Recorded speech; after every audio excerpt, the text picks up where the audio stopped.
Hello, everybody. Today we're going to be talking about Module 50, Parents, Peers, and Early Experiences. Our genes dictate our brain structure, but it's our experiences that fill in the details. Both nature and nurture sculpt our synaptic connections.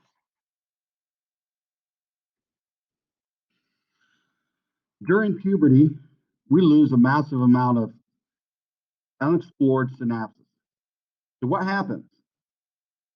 Unused synapses weaken and degenerate.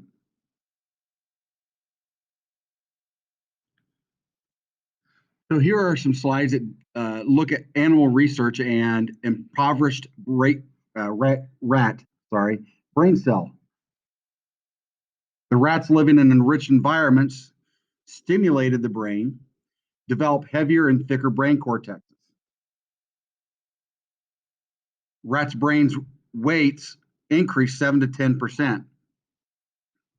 So what happens when they are not stimulated? They are weakened and they degenerate. String musicians who started playing before age 12 have larger and more complex neural circuits controlling the note making left fingers than do musicians whose trained start later. When we get into intelligence, we're going to talk a lot about music and how beneficial music is to developing our intelligence. But the earlier we develop those complex neural circuits, the better off that we are.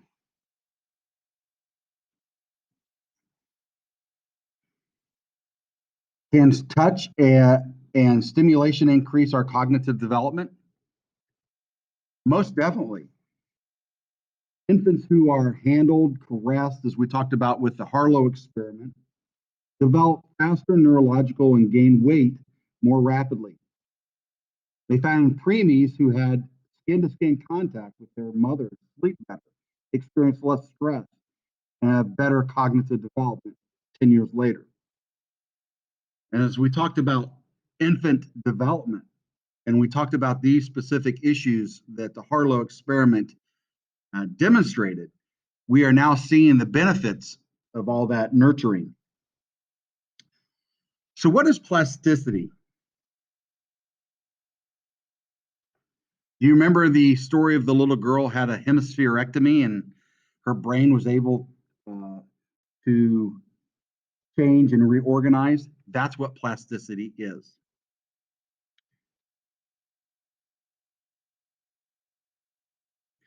So, our ability of our brain to move into other brain tissue and adapt. If you remember neuroadaptation, which we talked about when we talked about the brain, that is all as a result of plasticity. So, who takes the credit and the blame for the development? Well, what we do know is parents probably deserve more credit and maybe less credit. So it is that combination of nature and nurturing that is involved. For example, when a kid really develops well, maybe it's not all parenting, or when the kid does not develop, it's not all the parents to blame.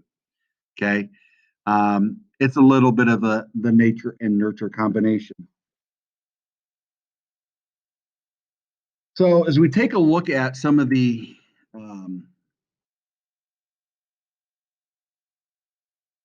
cultural influences and expectations as we include it into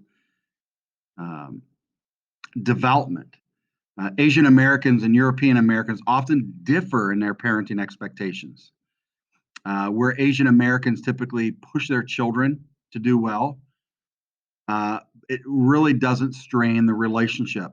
Where in the European Americans, we tend to find that pushing has negative consequences on the relationship of their children. As we look at the peer influence, the impact on our behaviors. Maslow's hierarchy of needs for need of affiliation, if you remember, belongingness, uh, play a specific factor in our development.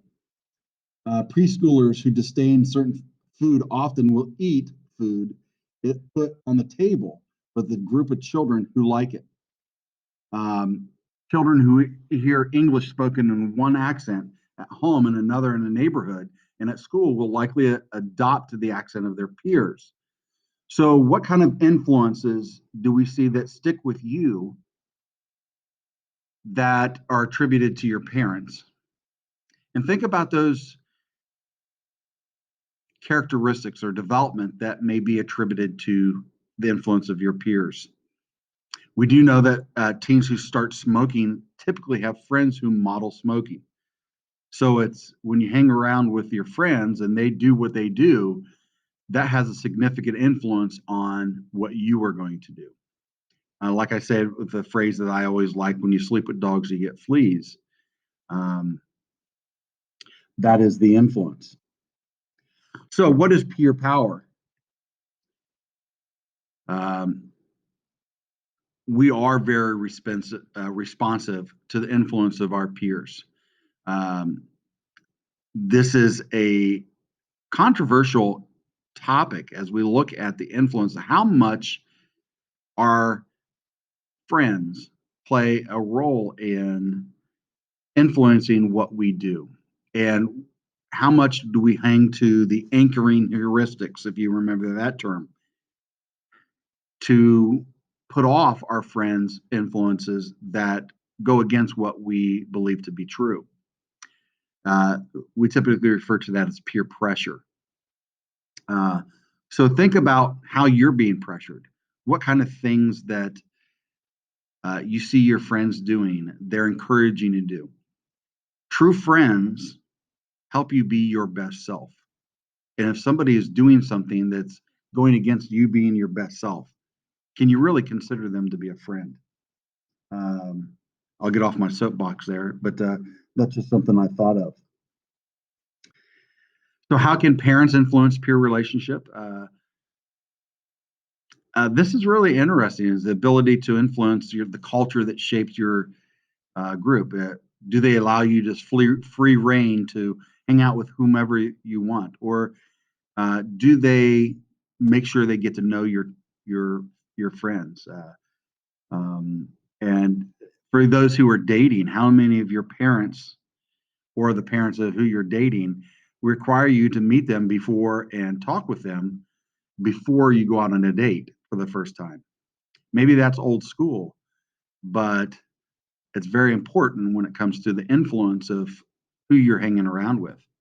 Um, so there are a whole lot of things that parents try to do, get involved, and this is why Forest Hills has always been a very uh, uh, strong community and school district, is because the influence of the parents influences how well kids do in our school and in our activities.